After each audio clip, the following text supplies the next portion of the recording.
ख्रिस्तामध्ये माझ्या प्रिय भाविकांनो, स्वतः परमेश्वराने म्हटलेलं आहे, माझे विचार हे तुमच्या विचारापेक्षाही उंच आहेत आणि माझे मार्ग तुमच्या मार्गापेक्षाही वेगळे आहेत. ज्याप्रमाणे आकाश जमिनीपेक्षा उंच आहे, त्याचप्रमाणे परमेश्वराचे वचने, परमेश्वराचे विचार आणि परमेश्वराचे मार्ग हे मनुष्याच्या मार्गापेक्षा, विचारापेक्षा उंच आहेत.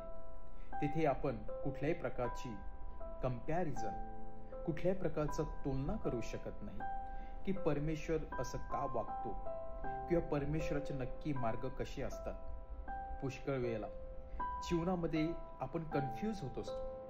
परमेश्वराचा मार्ग कधी कधी आपल्याला समजत नाही. पुष्कळ वेळेला आपल्याला ते कन्फ्यूज करतात.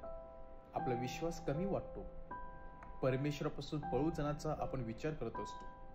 परमेश्वराविषयी कधी कधी थोडासा राग देखील येत असतो. परंतु परमेश्वर हा कशाला वागतो किंवा हा परमेश्वर कशा प्रकारे वागतो हे केवळ परमेश्वरच जाणत असतो. कारण परमेश्वर एक म्हणजे प्रेमाळू आहे आणि सर्वांचं तारण व्हावं अशी परमेश्वराची इच्छा असते. आणि म्हणून परमेश्वर प्रत्येक व्यक्तीला, मग तो वाईट असू द्या किंवा चांगला असू द्या, त्याला नवीन जीवन जगण्याची सुवर्ण संधी देत असतो. कुठल्याही व्यक्तीला परमेश्वर कधीच संधी न देता मारत नाही किंवा संधी न देता त्याला दोषी ठरवत नाही. तर प्रत्येक व्यक्तीला संधी देऊनच जर ते व्यक्ती त्या संधीचा फायदा घेत नसेल तर परमेश्वर त्या व्यक्तीला दोष लावत असतो. आज सुंदर असा दाखला शुभवर्तमान आपल्या समोर ठेवत आहे, जिथे स्वतः प्रभू येशू ख्रिस्त स्वर्गाच्या राज्याची तुलना द्राक्ष मळ्यामध्ये काम करणाऱ्या कामकऱ्याशी करत आहे. जे कामकरी सकाळपासून काम करत होते, जे कामकरी दुपारी येऊन काम करायला लागले आणि जे कामकरी शेवटच्या क्षणाला येऊन थोडेफार त्यांनी काम केलं, या सर्वांना देखील सारखाच मोबदला मिळालेला होता. सर्वांना देखील सारखीच सॅलरी किंवा वेजेस मिळालेलं होतं.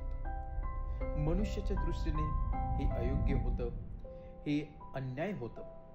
कारण ज्या व्यक्तीने सकाळपासून संध्याकाळपर्यंत घाम गळून कष्ट केलेलं होतं, त्यालाच ती सॅलरी मिळणे हे चुकीचं होतं.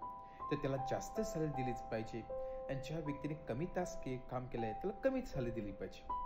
परंतु परमेश्वर सांगत आहे सर्वांना सारखी सॅलरी दिली जाते. कारण परमेश्वर सांगत आहे या सर्वांबरोबर मी त्याच सॅलरी विषयी ठराव पास केला होता.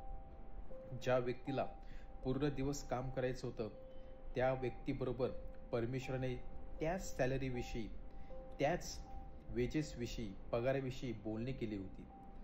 ज्या व्यक्तीला दुपारी जेव्हा कामावर आला त्या व्यक्तीला देखील परमेश्वराने तेच पगाराविषयी बोलणी केलेली होती.